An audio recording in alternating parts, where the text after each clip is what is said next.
सीताराम, श्री राधे श्याम। आप सभी को मेरा दंडवत प्रणाम। हम पूज्य श्री उड़िया बाबा के सत्संग में कल सुने थे कि जो भगवान का भक्त होगा वो भक्तों का भक्त अवश्य होगा, और जो सच्चा भक्त होगा वो बिना भगवान को अर्पण किए कुछ भी खाएगा पिएगा नहीं। ये चीज हमने कल सुना था। अब आगे आज हमें चलना है, उसके पूर्व हम थोड़ा सा स्तुति और नाम संकीर्तन करते हुए आगे बढ़ेंगे। गुरुर्ब्रह्मा गुरुर्विष्णु गुरुर्देवो महेश्वरः, गुरुर्साक्षात् परब्रह्म तस्मै श्री गुरुवे नमः। मूकं करोति वाचालं पङ्गुं लङ्घयति गिरिं, यत्कृपातमहं वन्दे परमानन्दमाधवम्।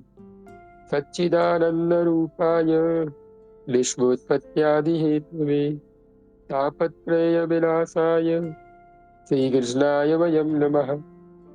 वंशीविभूषित कराल्लवनीरदाभात् पीताम्बरादरुणबिम्ब फलाधरोष्टात् पूर्णेन्दुसुन्दरमुखात् अरविन्दनेत्रात् कृष्णात् परं किमपि तत्त्वमहं न जाने। श्री सीताराम, श्री राधे श्याम। राम राम भैया, मेरी आवाज आ रही है?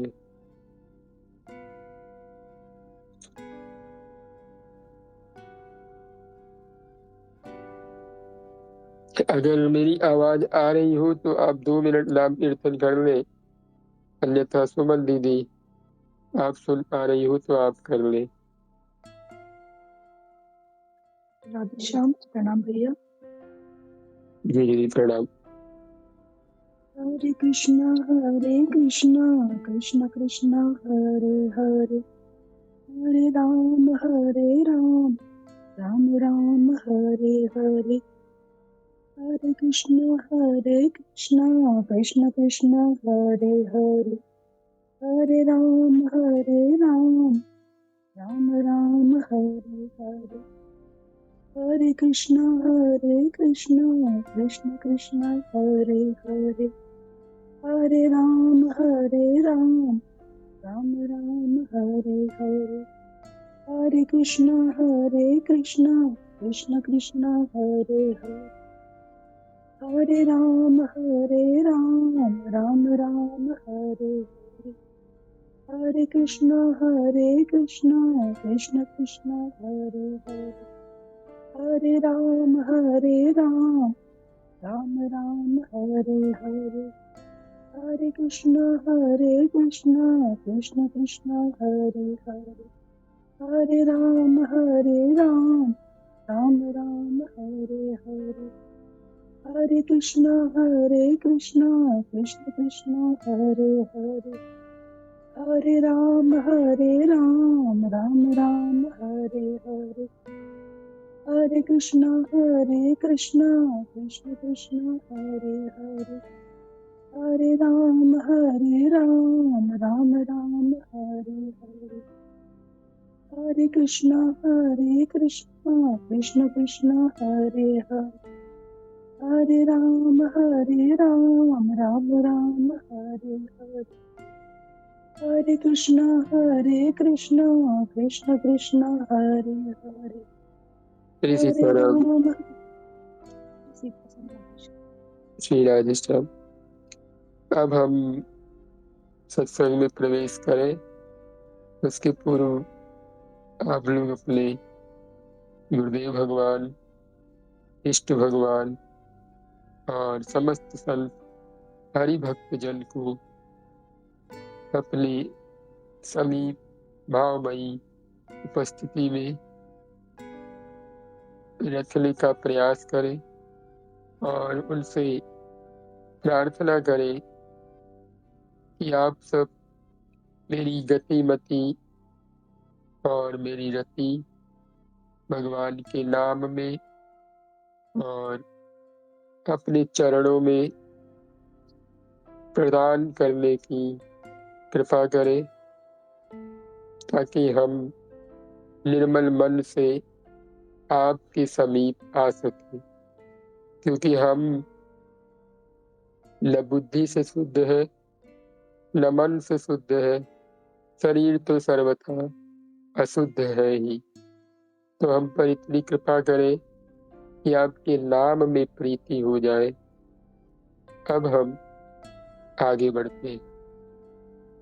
पूज्य उड़िया बाबा कहते हैं, प्रतिदिन, ये 25वां पॉइंट है, प्रतिदिन नियमित समय में इष्ट देव को हृदय सिंहासन पर विराजमान कर मानसिक द्रव्य द्वारा पूजा करनी चाहिए। पूजा के उपरांत जप करना चाहिए। यानी आप प्रतिदिन थोड़ी देर, दो प्रकार से हम यहाँ पर भावों को समझने का प्रयत्न करेंगे। एक तो जैसा बाबा ने सीधा सीधा बताया, एक हम भावानुसार समझने का प्रयास करेंगे, जैसा संतों और गुरुजनों की कृपा से हृदय में भाव आता जाएगा। बाबा कहते हैं प्रतिदिन नियमित समय पर, यानी ये एक नियत समय कि हाँ, हमें अगर 4 बजे उठना है या हम 6 बजे अपने ठाकुर जी की सेवा करते हैं, तो वो ये पहला भाव है। दूसरा भाव तो सीधे सीधे आपको समझ में आ जाएगा। पहला भाव ये है कि आपके ठाकुर जी का जो सिंहासन है, जो आसन है, वो आपका हृदय होना चाहिए। वो ऐसा नहीं होना चाहिए कि ठीक है हम कहीं भी रख दिए ठाकुर जी को, कोई मतलब नहीं। ना, आप एक नियत समय पर बैठिए और अपने ठाकुर जी को उस आसन रूपी, उस हृदय रूपी सिंहासन पर, यानी उसको अपना हृदय मानिए कि ये मेरा हृदय है और इस पर मेरे ठाकुर जी विराजमान हो रहे हैं। और जो भी आपके पास यथा योग्य द्रव्य है, जो भी पदार्थ है, उससे ठाकुर जी की बहुत भाव से सेवा कीजिए कि मेरे ठाकुर जी पा रहे हैं, मेरे ठाकुर जी इसको ग्रहण कर रहे हैं और स्वीकार कर रहे हैं। ऐसा ना हो कि हम बढ़िया दाल चावल, एकदम पनीर की सब्जी बढ़िया बढ़िया खा रहे हो और ठाकुर जी को 2 काजू कतरी खिला दिया, 2 काजू बादाम खिला दिया, बस ऐसे एक बाहर टालना, ये ना हो हमारे जीवन में। मतलब हमारे ठाकुर जी हमारे स्वामी, हमारे प्रभु, उनके लिए हम जो अपने लिए करने जाए वो अपने लिए ना हो। अब आपके घर में जो भी सामान आवे, जो भी चीजें हो, जो भी बात हो, जो भी क्रिया होने वाली हो, सबसे पहले मालिक के पास जाए। जैसे हमारे घर में एक वृद्ध आदमी होता है, वो कुछ करता नहीं है, लेकिन जब परिवार के लोग उससे राय लेते हैं, उसे सलाह देते हैं कि हम ये करने जा रहे हैं, आप ये खा लीजिए, तो वो बड़ा प्रसन्न होता है। वो कुछ कर थोड़ी पाता है, वो कुछ सलाह वलाह थोड़ी देता है, लेकिन उसे प्रसन्नता मिलती है। ऐसे ऐसे ही हमारे ठाकुर जी हैं। वो चुपचाप बैठे रहते हैं, अपना मस्त आपकी क्रियाओं को देखते हैं, आपके भावों को देखते हैं। तो ये तो एक पहला तरीका है कि आप उनसे बढ़िया एक नियत समय पर उनका जो आसन है उसे एकदम हृदय समझिए, उसको पूछना, साफ करना, एकदम उसमें एक कण भी ना रह जाए, ऐसा ध्यान ध्यान से ठाकुर जी के हृदय सिंहासन, यानी वो जो सिंहासन है उसको साफ करना, प्रभु को बैठाना, प्रभु की सेवा करना, प्रभु के लिए नाम जप करना। उसके बाद आप थोड़ी देर उसके उपरांत नाम जप कीजिए। ये तो प्रत्यक्ष सेवा हो गई। प्रत्यक्ष को भी एकदम भाव में ही करने का प्रयास कीजिए। ऐसा समझिए मेरी ठाकुर जी प्रत्यक्ष विराजमान है। उन्हें एक स्टील का या पत्थर का न समझिए, उन्हें प्यार से, एकदम प्यार से, जब और समय मिले थोड़ी थोड़ी देर पर उन्हें आ करके निहार करके जाइए, उनकी भलैया लीजिए कि मेरे ठाकुर जी, आप परेशान ना होइए, आप मेरे सरकार है, आपके सिवाय मेरा है कौन, आपके अलावा मेरा है कौन जिसके लिए मैं कुछ करूं, जिसके लिए मैं कुछ करने का प्रयास करूं। मैं ये परिवार, पुत्र, भाई बहन, इनकी सेवा क्यों करता हूँ? केवल आपके लिए नाथ। आप ना होते तो मैं यहाँ क्यों रहता, मैं यहाँ किस लिए होता? अरे आप ना पाओ और मुझ जैसा राक्षस खा जाए तो मेरा जीना धिक्कार है। मेरे जीने में कोई अधिकार नहीं मेरे शरीर का। नाथ आप मेरे सर्वस्व हो, आप नहीं तो मेरी जीवन नहीं। ये तो हो गया पहला हमारे प्रभु की प्रत्यक्ष सेवा। एक नियत समय पे अपने इष्ट देव को, मुझे सिंहासन है बढ़िया साफ करके रखिए, एकदम एक कण न रह जाए आपकी नजर में, ऐसा कुछ ना लगे कि मेरे ठाकुर जी को खरोच तो नहीं आ जाएगी, क्योंकि उनके चरण आपने कभी शास्त्रों में पढ़े होंगे। तो वो जो कमल दल की पंखुड़ियां होती है, उनसे भी कोमल होते हैं उनके चरण। उनका शरीर इतना कोमल होता है कि एक प्रसंग आता है सियाजू का कि जब वे जंगल में जा रही होती है तो प्रभु आगे आगे चलते हैं। तो माता जी कहती है कि हम आगे आगे चलेंगे। प्रभु मुस्कुराते हैं, कहते हैं अरे तुम आगे आगे चलोगी, अरे कांटा लग जाएगा, कंकड़ धस जाएगा तो क्या करोगी? पर तुम्हें याद है जब तुम ब्याह करके आई थी तो तुम्हारे लिए करीब 1 फुट, 1 फुट मतलब समझ रहे हैं ना, एक बीता इतना ऊंचा जो कमल दल होता है उनके पराग कण, कमल दल की पंखुड़ियां नहीं कि सिया जी के पैर में चुभ जाएगा। एक जो पराग कण होता है एकदम मुलायम मुलायम, वो पूरा एक बित्ता मतलब 1 फुट पूरा सजाया गया था, मतलब पूरा बिछाया गया था। उस पे सियाजू चल चल के जा रही थी। इतनी कोमल है हमारी सियाजू सरकार, हमारे प्रभु इतनी कोमल है कि उनके लिए ऐसी व्यवस्था है। पर आपके पास जैसी भी एक सामर्थ्य है, उससे अपने प्रभु की खूब सेवा करने का प्रयास कीजिए, अगर आपके घर में ऐसी परमिशन है। ये तो हो गया पहलों के लिए, जिनके पास बढ़िया परमिशन है, जिनके यहाँ बढ़िया ठाकुर जी की सेवा होती है, जिन्हें एक अवसर प्राप्त है अपने ठाकुर जी की सेवा करने का। ये तो पहले लोग हो गए। अब दूसरे लोग जिनके पास ऐसी कोई व्यवस्था नहीं है, जो बेचारे एक परिस्थिति के मारे हैं, वो अपना भावमयी उपस्थिति में बढ़िया सा अपनी आंखें बंद करें, जो भी है नहा धो के बैठ जाइए। अगर आपके पास सामर्थ्य है, आप इतना तो कर ही सकते हैं अपने ठाकुर जी के लिए, वही तो हमारे सरकार है। उनके अलावा किसके लिए हम जी रहे हैं? कौन है जिसके लिए हम यहाँ आते हैं, जिसके लिए हम यहाँ कुछ भी करते हैं?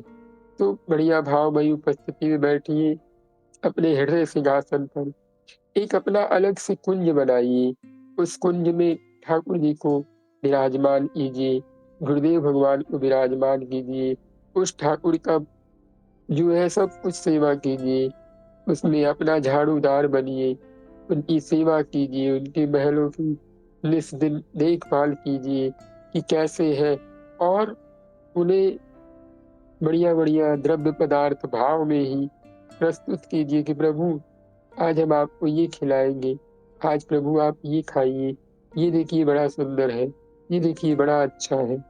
और वर्तमान में प्रकट में जो भी आप खाने जाए तो 1 सेकंड लगता है, उस कुंज में प्रवेश कीजिए और कहिए नाथ ये आपके लिए लाया हूँ, इसे आप भोग लगाइए, फिर मैं प्रत्यक्ष में उसे खा लूंगा।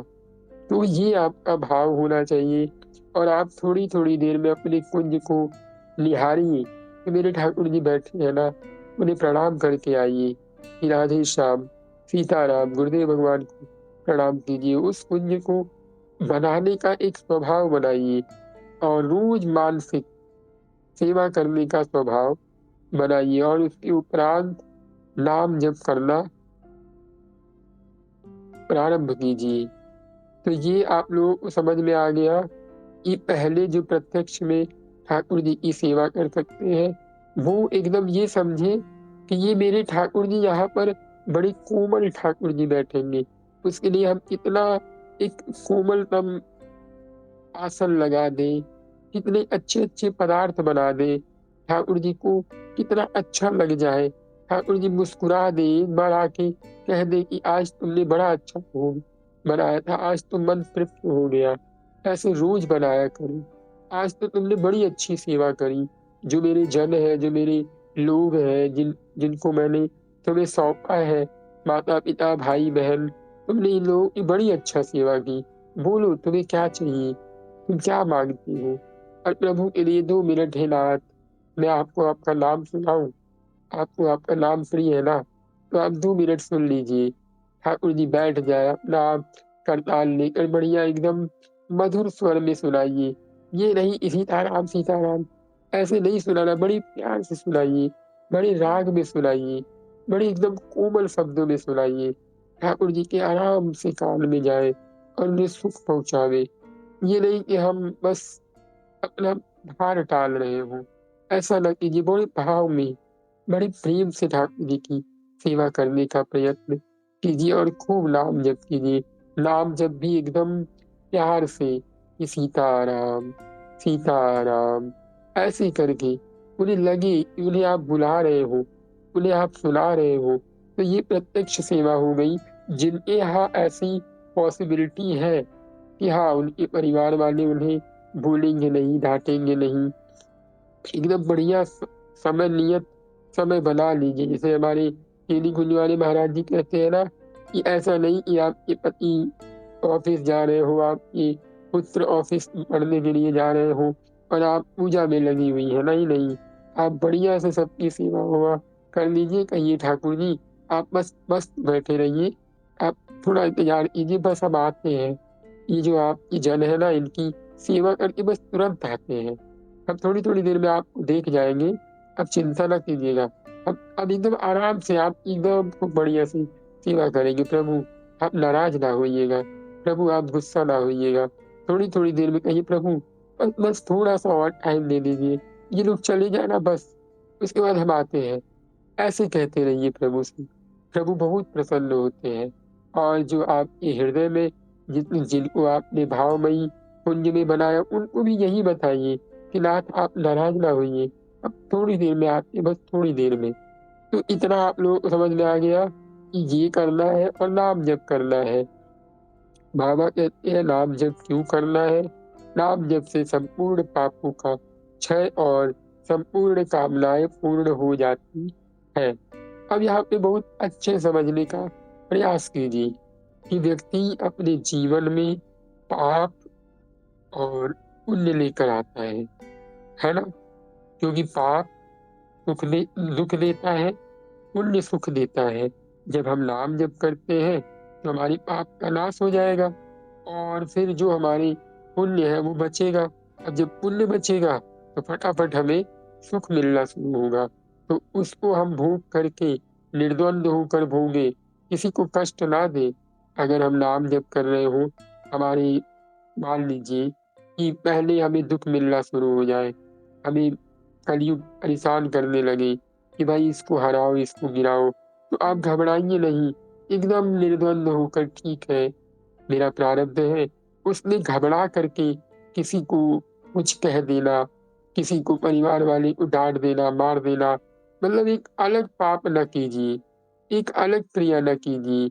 आपके परिवार में यदि एक बात याद रखिएगा कि कोई अगर आपको डांट रहा है और आपने उस गाली को चुपचाप नहीं सुना, आप उसमें क्रिया कर गए, मतलब आप समझिए कि आपने अगर उनको एक थप्पड़ मार दिया तो वो थप्पड़ खाते में लिखा जाएगा, प्लस जो आपको गाली मिलनी थी वो तो मिलेगी ही मिलेगी, ऊपर से वो थप्पड़ भी खाते में लिखा गया। इसीलिए थप्पड़ को ऐड मत कीजिए, आप गाली को चुपचाप सुन के काट दीजिए, खत्म कर दीजिए, आगे के लिए तैयार ना कीजिए। चुपचाप कोई गाली दे, बढ़िया सुनते जाइए, नाम जप करके सहन कर जाइए। अगर आपने ये सहन नहीं किया तो आने वाले समय में जो थप्पड़ आपने उनको एक मारा है, आपका लड़का आपको 10 मारेगा और प्लस आपको गाली भी देगा। इसलिए आप शांत रहिए। उन्होंने गाली दिया, चुपचाप सह जाइए, आपका खत्म, प्रारब्ध खत्म। अगर आपने कुछ बोल दिया तो एक और नया प्रारब्ध बन जाएगा। तो इसलिए नाम जप करते हुए अपने प्रारब्ध को समझकर धीरे धीरे भोग भोगते जाइए।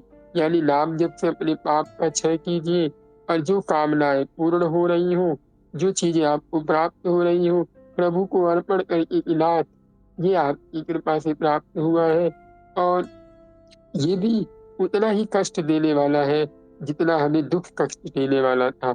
अगर हम सुख में किसी को एकदम बोल गए कि देख, तेरी तो ये हैसियत थी, मैंने नाम जप से ये प्राप्त कर लिया, और वो बेचारा दुखी हो गया, तो फिर वो दुख आपकी लाइफ में ऐड हो जाएगा।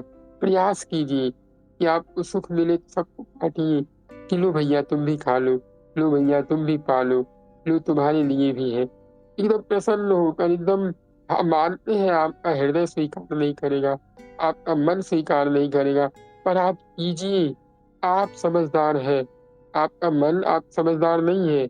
आपकी बुद्धि को जो आप गाइड करेंगे वही वो करेगा, क्योंकि ये दोनों आपके नौकर है, आप इनके नौकर नहीं है। हृदय जलता है, जलने दो। आप 10 रुपए किसी को दे दिए और आपके मन में आए अरे इसको क्यों दे दिया, ये तो खा करके कहेगा कि तूने क्यों दिया था मुझे, क्या जरूरत थी, मैंने थोड़ी मांगा था। लेकिन आप दीजिए, देते रहिए, जो अभी आपके मन में हो, जैसा भी आपको लगे। अगर आप सब परिवार वालों को दे रहे हैं तो जो भी आपके परिवार में है सबको उतना ही बराबर रूप से देने का प्रयास कीजिए। तो कहने का मतलब, जब हमारे पाप और पुण्य का एकदम आराम से नाश हो जाएगा, हम नया कोई प्रतिक्रिया नहीं करेंगे। यानी जब हमें पाप हमारे ऊपर हावी होगा तो हमें कष्ट मिलेगा, कष्ट मिले चुपचाप सहन कर जाइए। किसी को उस कष्ट में उल्टी सीधी जबान न बोलिए, उल्टी सीधी क्रियाएं न कीजिए, नहीं तो वो कष्ट मिलेगा ही, क्योंकि वो कष्ट आपका डबल हो जाएगा, क्योंकि आपने उसे चुपचाप सहा नहीं। तो कलयुग कहेगा अच्छा, इसके खाते में ऐड कर लो ये मारना भी, और प्लस ये जो कष्ट था इसको भी ऐड कर लो, मतलब वो कष्ट आपको दोबारा मिलेगा, क्योंकि आपने उसको रोक दिया। आप जैसे मान लीजिए कोई आपको गाली दे रहा था, आप चुपचाप सुन गए, और कलयुग चाह रहा था ये क्रिया करे तो वो दुख को रोक देगा, क्योंकि जो जलन होना था आपको, जो पीड़ा होनी थी आपके हृदय में, वो तो आपको हुई नहीं, आप तुरंत क्रिया कर गए। तो बोल कैसे रहा है, मान लीजिए वो 100 गाली देने वाला था, आपने 2 ही गाली में रोक दिया और वो 100 गाली नहीं दे पाया, और आप जाकर के उसको मार भी दिए। अब वो डर के मारा नहीं बोला, तो ठीक है, कलयुग कहेगा कि इसके पास ताकत है, ये अभी कुछ नहीं कर पाएगा इसका, लेकिन जब ये कमजोर हो जाए तब इसके ऊपर हावी होना। तो वो जो बाकी 98 गाली थी और प्लस जो आपका मारना था, वो पूरा 1000 बन के आएगा और आपको इतने दिन तक कष्ट देगा जिसकी आपने कभी कल्पना तक नहीं की होगी। इसलिए चुपचाप, 100 गाली में नहीं, चुपचाप सह जाइए और खूब नाम लेते रहिए, प्रसन्न रहिए कि मेरा पाप खत्म हो रहा है। और जब आपके जीवन में सुख आए तो सुख को ऐसे देखिए घृणा भाव दृष्टि से कि अरे मुझे बढ़िया बढ़िया चीजें मिल रही है तो क्या हो गया, सबको बांट करके खाइए, अकेले नहीं कि एकदम खाए जा रहे हैं। कोई कोई मांगे कि है मेरी कमाई है, मेरे पति ने मुझे दिया, कितने मेहनत से काम करते हैं, अरे थोड़ा सा दे दीजिए, थोड़े से तो आप अमर हो नहीं जाएंगे, थोड़े से आप बहुत बड़े ताकतवर हो नहीं जाएंगे, दे दीजिए, बेचारा वो भी खा ले, प्रसन्न हो जाएगा, चेहरे पे मुस्कुराहट। और कहिए और मन ही मन प्रार्थना कीजिए कि मुझे इसके बदले कुछ नहीं चाहिए, केवल केवल नाम जप में प्रेम मांगिए, कुछ भी हो नाम जप में प्रेम मांगिए। तो आपका पाप और पुण्य जब खत्म होगा तो आपके प्रभु साक्षात आपके हृदय में विराजमान हो जाएंगे। तो ये चीज आप लोग ध्यान दीजिए, इसलिए निरंतर नाम जप कीजिए, नाम जप कीजिए प्लस ये जो दूसरा भाव था उस पर भी ध्यान दीजिए, है ना। तो इससे आपको बहुत लाभ मिलेगा। आगे है, अन्य चिंता त्याग कर यथा साध्य नाम जप करना ही मंगल है। आपके जीवन में बहुत सारी चिंताएं हैं, जैसे हम एक निगेटिव तरीके से लेते हैं कि मेरा पालन कौन करेगा, मेरा पोषण कौन करेगा, मेरे बच्चों को कौन देखेगा, मेरे पति को कौन देखेगा, मेरा घर कौन देखेगा, मेरे जाने के बाद कौन क्या करेगा। ये पहला तो ये हो गया। अब हम सात्विकता की तरफ आते हैं। जब हम भक्ति मार्ग में आगे बढ़ते हैं तो मेरा मन शुद्ध नहीं हो रहा है, मेरी बुद्धि भगवान में नहीं लग रही, मुझे प्रभु कब दर्शन देंगे, मैं प्रभु के पास कैसे जाऊंगा। ये दोनों दोनों की चिंता छोड़ दीजिए। बस केवल आप नाम जप करते रहिए, बस नाम जप करते रहिए, कोई चिंता की तरफ ध्यान मत दीजिए। सत्संग सुनिए, नाम जप कीजिए, इससे आपको बहुत बहुत बहुत लाभ मिलेगा, इससे आपका कल्याण होगा, आपको बहुत प्रसन्नता मिलेगी। ज्यादा घबराने की चिंता नहीं है। गोस्वामी जी ने कल क्या कहा, परसों, कि मेरे जीवन में नाम जप के अलावा और कोई साधन नहीं है। उन्होंने कहा कि आप चाहे जहाँ चले जाइए, अंत में सबको राम नाम से काम पड़ेगा, अंत में सबको प्रभु नाम से काम पड़ेगा। तो भाई मैं अंत की इंतजार क्यों करूं, अभी से राम नाम में लग जाऊं। जो साधन बने अच्छी बात है, लेकिन राम नाम को प्राण बना लीजिए। गोस्वामी जी ने कहा, मेरे तो माई बाप दुई आखर राम नाम तुलसी समझ पर्यो। मैंने समझ लिया कि मेरे राम नाम के अलावा और कोई साधन नहीं है। तो ये कहने का, समझने का, सुनने का विषय नहीं है, इसे धारण कीजिए। ये चीज आपके जीवन में आएगा तो आपको बहुत प्रसन्नता मिलेगी। तो हमें अन्य चिंताओं का त्याग करके यथासाध्य नाम जप करना ही हमारे जीवन में मंगल है। बस नाम जप कीजिए। आगे है, साधक के लिए क्या क्या करना चाहिए। साधक के लिए भक्ति मार्ग में, भक्ति पथ में क्या क्या सहायक है। पहला, नाम जप। दूसरा, सगद ग्रंथ का पाठ। और तीसरा, पवित्रता। और चौथा, नियम निष्ठा। अब इसे थोड़ा सा हम लोग समझ लेते हैं। नाम जप में कोई दिक्कत नहीं है। नाम जप आपने देखा सबसे फर्स्ट में है, सबसे फर्स्ट में नाम जप है। ये नाम जप आप चाहे जैसे जप कीजिए। हमने नाम जप के बारे में जाना है कि नाम जप श्रद्धा से, अवहेलना से, भाव से, कुभाव से, जैसे भी हो खाली नाम जप कीजिए। अब हमने नाम जप करना शुरू कर दिया। अब आगे आगे सदग्रंथ में, जब सदग्रंथ में आएंगे तो सदग्रंथ में हमें बातें समझ में आएगी, हमें क्या करना चाहिए, क्या नहीं करना चाहिए, कौन हमारा है, कौन बनाया है, किसके लिए हम क्या करें, किसके लिए ना करें। ये चीज हमें सदग्रंथ से समझ में आ गया। अब पवित्रता है, दो तरह की पवित्रता है। एक तो आप शरीर से पवित्र हो रहे हो, एक आप मन से पवित्र हो। मन से आप किसी के प्रति बुरा नहीं सोचते, आप कानों से कभी बुरा सुनने का प्रयास नहीं करते, वाणी से कभी बुरा बोलने का प्रयास नहीं, अपने हृदय को जलन में नहीं रखते। तो ये एक प्रकार की पवित्रता है। तो ये दोनों पवित्रता पे ध्यान दीजिए। बाकी नियम निष्ठा आपको पता है। नियम निष्ठा ऐसी बनाइए, जैसे यहाँ पे भैया है और दीदी है, सुमन दीदी, शशांक भैया। तो ये लोग क्या करते हैं बेचारे, टाइम से ग्रुप बंद करना, टाइम से ग्रुप ऑन करना, नियम सबका देखना, सब अपना बेचारे नियम कर रहे हैं। तो ये आपको बड़ा लाभ देगा। आने वाले समय में आप ये ना समझिए कि आप किसी ग्रुप में जुड़े हो। ये जो आपका मन आपको स्वाभाविक उस ग्रुप की याद दिलाता है ना कि 6 बज गया, चलो ग्रुप में डाल दो, अरे 11 बज जाएगा, ग्रुप बंद हो जाएगा। तो ये क्या है, आपके नियम निष्ठा को प्रबल कर रहा है, आपको भक्ति मार्ग में एक सहायता प्रदान कर रहा है। तो इन चीजों पे ध्यान देना है कि साधक के लिए नाम जप, कोई एक सदग्रंथ और पवित्रता और नियम निष्ठा। प्रभु कृपा से हम लोगों ने बड़ी सुलभता में वो चीजें प्राप्त की है। जैसे हम लोगों की नियम में क्या है कि नाम जप करना है, हम लोगों के नियम में क्या है किसी एक ग्रंथ को पढ़ना है, हम लोगों के नियम में क्या है कि पवित्र रहिए, ज्यादा उल्टी सीधी भावों को मत लाइए, और नियम में क्या है, नियम निष्ठ रहिए।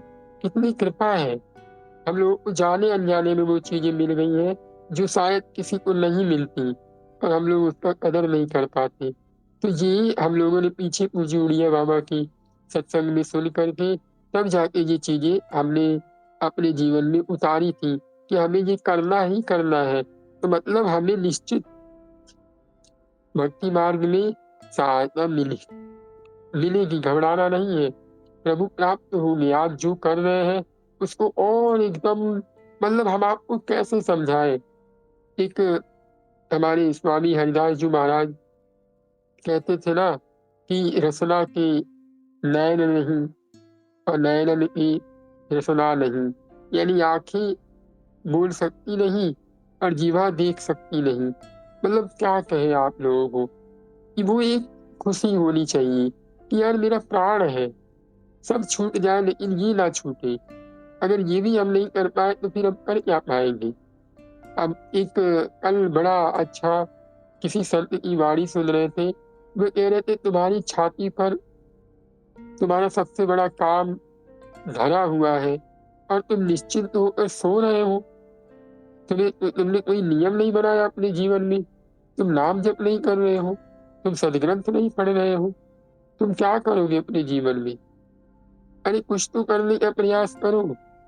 तो ये हमें समझ में आ गया कि भाई हम प्रतिदिन नियमित एक नियत समय पे अपने ठाकुर जी की सेवा करें, ठाकुर जी की पूजा करें। उसके उपरांत अपने ठाकुर जी के लिए कुछ नाम जप करें। नाम जप क्यों करें? क्योंकि उससे हमारे पाप का नाश होगा और संपूर्ण कामनाएं जो भी आने वाली है वो जल्दी जल्दी पूर्ण हो जाएगी। और अन्य चिंताओं का यथासाध्य त्याग करके केवल प्रभु के मंगलमय नाम का जप कीजिए। चाहे वो सात्विक चिंताएं हो, चाहे वो तामसिक चिंताएं हो, चाहे वो राजसिक चिंताएं हो, किसी भी चिंता का चिंता मत कीजिए। तापत्रय विनाशाय श्री कृष्णाय वयम नमः। तीनों तापों का विनाश करने वाले हमारे श्री कृष्ण चंद्र जी महाराज हैं।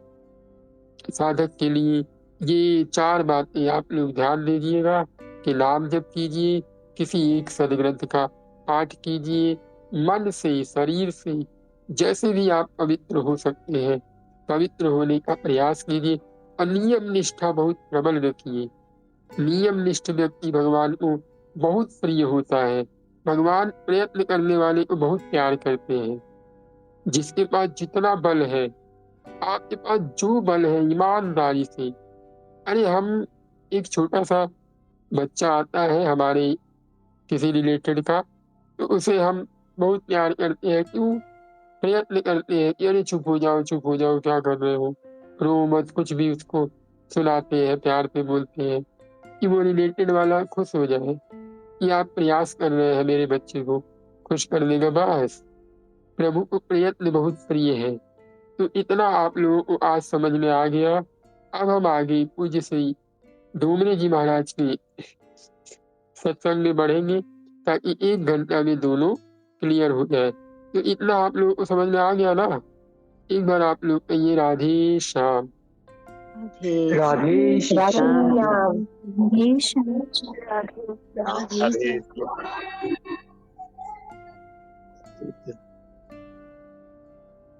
राधे श्याम। जी, तो हम 2 मिनट नाम कीर्तन करते हुए फिर आगे बढ़ेंगे। श्री राम जय राम, जय जय राम। श्री राम जय राम, जय जय राम। श्री राम जय राम, जय जय राम। जय सिया राम, जय जय सिया राम। जय सिया राम, जय जय सिया राम। राधे श्याम, जय राधे श्याम। श्री राम जय राम, जय जय राम। श्री राम जय राम, जय जय राम। श्री राम जय राम, जय जय राम। श्री राम जय राम जय जय राम, श्री राम जय राम जय जय राम। श्री सीताराम। अब हम भागवत नवनीत जी में प्रवेश करते हैं। कल हमने सुना कि राजा जनक जी गुरु विश्वामित्र जी से कहते हैं कि ये तो परम ब्रह्म है, क्योंकि मेरा मन भगवान की तरफ आकर्षित होता है, अन्य किसी और की तरफ नहीं। आप लोगों ने एक बात ध्यान दिया कि इतना विश्वास है कि गुरु विश्वामित्र जी कह रहे हैं कि ये कोई भगवान नहीं है, ये राजा दशरथ के पुत्र है, लेकिन उनका इतना विश्वास है, दृढ़ विश्वास है कि महाराज मेरा चित्त भगवान के अलावा किसी और के प्रति आकर्षित नहीं हो सकता। माने अगर उस समय कोई तुच्छ जीव भी होता और उनकी तरफ उनका हृदय आकर्षित हो जाता, तो उनको इतना विश्वास कि बिना मेरे प्रभु के अलावा मेरे चित्र को चुराने वाला कोई है नहीं। ऐसे अपने जीवन में एक नियम बनाइए कि अगर कोई मेरे से बात कर रहा है तो बिना मेरे प्रभु की इच्छा के मुझसे बात नहीं कर रहा है। ये अगर अपने जीवन में आपने धारणा बना ली तो सामने वाले के प्रति कभी भी आपके मन में दुर्व्यवहार तो नहीं होगा, आप दुर्व्यवहार तो नहीं कर पाएंगे। ये लिखित ले लीजिए। अगर आपको करना भी पड़ा ना तो आप बड़े ताव से करेंगे, बड़े चाव से करेंगे कि मेरे प्रभु की इच्छा है कि इसके साथ ऐसा व्यवहार मैं करूं। यानी प्रभु आपके नहीं भूलेंगे, क्योंकि आपको पता है कि मैं अपनी मर्जी से एक शब्द किसी के प्रति बोलने वाला या कहने वाला या किसी के पास जाने वाला नहीं हूँ। और कोई इतनी हिम्मत नहीं है कि मेरे प्रभु के अलावा मेरे पास तक आ सके, चाहे वो चांडाल ही क्यों ना हो, चाहे वो कुत्ता ही क्यों ना हो। अगर वो आ रहा है तो आपके प्रभु की पक्का इच्छा है कि वो आपके पास आवे। बस व्यवहार थोड़ा सा चेंज रखिएगा, ये नहीं कि व्यवहार आपका गड़बड़ हो जाए। परम श्रद्धेय स्वामी जी कहते हैं कि प्रभु, ये मैंने प्रसंग पीछे आप लोगों को बताया था, यदि आप कुत्ता बन के आएंगे नाथ तो मैं आपको डंडा लेके मारूंगा। ये मत आशा रखिएगा कि मैं आपको बेड पे बैठा लूंगा यदि आप माँ बन के आएंगे। व्यवहार में देखिए कोई कमी नहीं है, भाव तो पुष्ट है, लेकिन व्यवहार में कोई कमी नहीं। तो ये आपके अंदर विश्वास होना चाहिए कि मेरे पास जो भी आ रहा है, माने अपने आप को एकदम पूरे भगवान की गोद में रख लीजिए, पूरे भगवान की स्वतंत्रता में डाल दीजिए कि मैं अगर कुछ बोल भी रहा हूँ तो ये मेरे प्रभु बुलवा रहे हैं। अगर गलती हो जाए तो व्यवहार के लिए अपने मन को डांटिए, अपने मन को कहिए, भले मेरे प्रभु ने किया। हम उस डांट में भी अपने प्रभु को ही डांट रहे हैं, अपने मन को ही डांट रहे हैं, समझा रहे हैं कि अगली बार से ये गलती ना हो। अच्छा काम हो तो जय हो प्रभु, जय हो प्रभु, ये करने का स्वभाव बनाइए। माने इतना विश्वास आपके अंदर होना चाहिए। गोस्वामी जी ने कहा, बिनु विश्वास भगति नहीं, तेहि बिन द्रवहि न राम, राम कृपा बिनु सपने हूँ, जीवन लह विश्राम। तो आपके अंदर विश्वास होना चाहिए। आप एकदम ये समझ कर बैठ जाइए कि मैं अपने श्री सीताराम रूपी माता पिता की गोद में हूँ, श्री राधे श्याम रूपी माता पिता की गोद में हूँ, गुरुजन रूपी माता पिता की गोद में हूँ। और माँ बाप अपने बच्चे को उसी व्यक्ति से मिलवाते हैं जिनको वो जानते हैं। यानी जो आ रहा है उसको मेरे प्रभु जानते हैं। ऐसा ना समझिए ये दुष्ट आदमी ये क्या बात करेगा। हाँ, व्यवहार थोड़ा सा चेंज रखिए, लेकिन भाव कभी चेंज न रखिए। ये बात आप लोग समझ लेंगे तो विश्वास आपका बढ़ जाएगा। तो जनक जी ने कहा, नहीं महाराज, ये तो प्रभु है, क्योंकि मेरे चित्त को चुराने वाला मेरे प्रभु के अलावा कोई है नहीं। अब हम आगे बढ़ते हैं। श्री राम लक्ष्मण की गुरुदेव सेवा यानी गुरु सेवा। रामायण में ऐसा लिखा है कि राम लक्ष्मण सायं संध्या करते हैं। भागवत में ऐसा लिखा है कि श्री कृष्ण संध्या करते हैं। श्री राम श्री कृष्ण परमात्मा है, वे भी संध्या करते हैं। आजकल ये लोग संध्या नहीं करते। संध्या न करने से बुद्धि बिगड़ जाती है, सूर्य नारायण का शाप लगता है। श्री राम श्री कृष्ण परमात्मा है तो भी वे संध्या नहीं छोड़ते। संध्या के समान श्रेष्ठ कोई धर्म नहीं। सायंकाल में संध्या करते हैं। अब ये संध्या क्या है? सूर्य के अस्त होने का और रात्रि के प्रारंभ होने के समय को हम संध्या कहते हैं। और संध्या में होता क्या है? बेसिकली गुरुदेव भगवान के द्वारा जो नियम प्राप्त है, या आप अपने प्रभु को उस समय याद कर रहे हो, प्रभु की सेवा कर रहे हो, और सुबह के टाइम भी संध्या होती है, दोपहर के टाइम भी संध्या होती है। संध्या एक संबोधन वाक्य है, उसमें होता है प्रभु की सेवा। गुरुदेव भगवान के द्वारा प्राप्त जो नियम है वो किया जाता है। लोग कहते हैं ना, हम संध्या आरती कर रहे हैं। तो मेरे मन में आता था कि दोपहर में कौन सी संध्या आरती हो रही है। पहले मैं जानता नहीं था, फिर सोचता था ठीक है सायंकाल तो संध्या होता है, लेकिन सवेरे कौन सी संध्या आरती होती है। तो ये फिर बाद में गुरु कृपा से कुछ पढ़ते हुए अचानक से दिखाई दे गया। तो वो एकदम से माइंड को हिट कर गया, क्योंकि वो हमारे अंदर चोट करता था कि भाई ये ऐसी क्या चीज है। तो कहते हैं कि आगे देखिए इसमें भी बताया गया है, सूर्योदय और सूर्यास्त ये दो समय अति पवित्र है। उस समय सत्कर्म करो और संध्या करो। सत्कर्म में नाम से बड़ा क्या सत्कर्म है? प्रभु की सेवा से बड़ा क्या सत्कर्म है? प्रभु के लिए आरती करना, धूप दीप करना, इससे बड़ा क्या सत्कर्म है? अरे हम कहते हैं आपके पास प्रत्यक्ष में अवसर नहीं है, तो आप जैसे संध्या स्टार्ट हो तो आप मन ही मन अपने पति की सेवा कर रहे हैं, पुत्र की सेवा कर रहे हैं, कॉपी कलम से कुछ लिख रहे हैं, अंदर ही अंदर राधे श्याम राधे श्याम राधे श्याम। उस संध्या का सत्कर्म करते जाइए। विश्वामित्र जी के साथ सत्संग हुआ, विश्वामित्र जी की चरण सेवा की है। गुरुदेव शयन करते हैं, लक्ष्मण जी राम जी की चरण की सेवा करते हैं। मेरे राम बहुत मेहनत करते हैं, थक गए हैं। रामायण में ऐसा लिखा है, छोटा भाई बड़े भाई की सेवा करता है।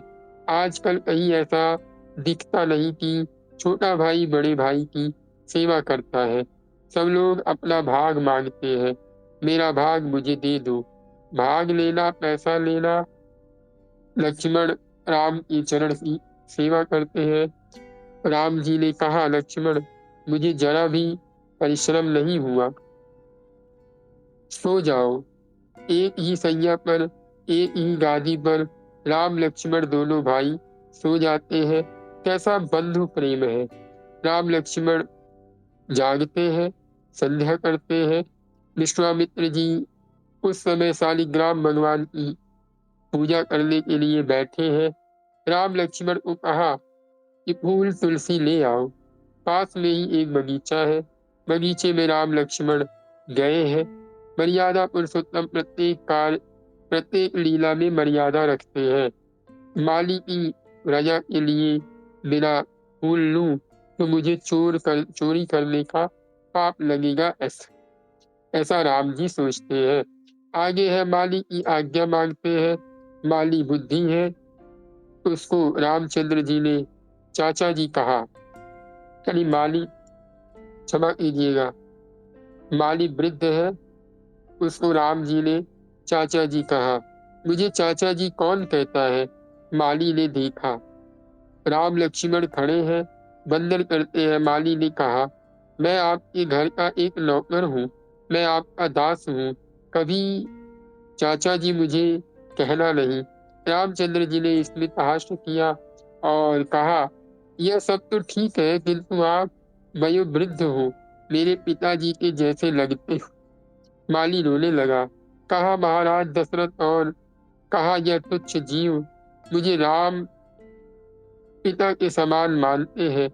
राम जब वन में जाते हैं तब घर के नौकर रोने लगे हैं। सभी को राम प्राण से प्यारे हैं। घर के नौकर का कभी भी अपमान नहीं करना चाहिए। नौकर में नारायण है। माली ने कहा, मैं फूल तुलसी लेकर के आता हूँ, आपको दूंगा। आप अपने गुरुदेव की सेवा करो, अपने गुरुदेव जी को देना। रामचंद्र जी ने कहा, मैं सेवा करूंगा।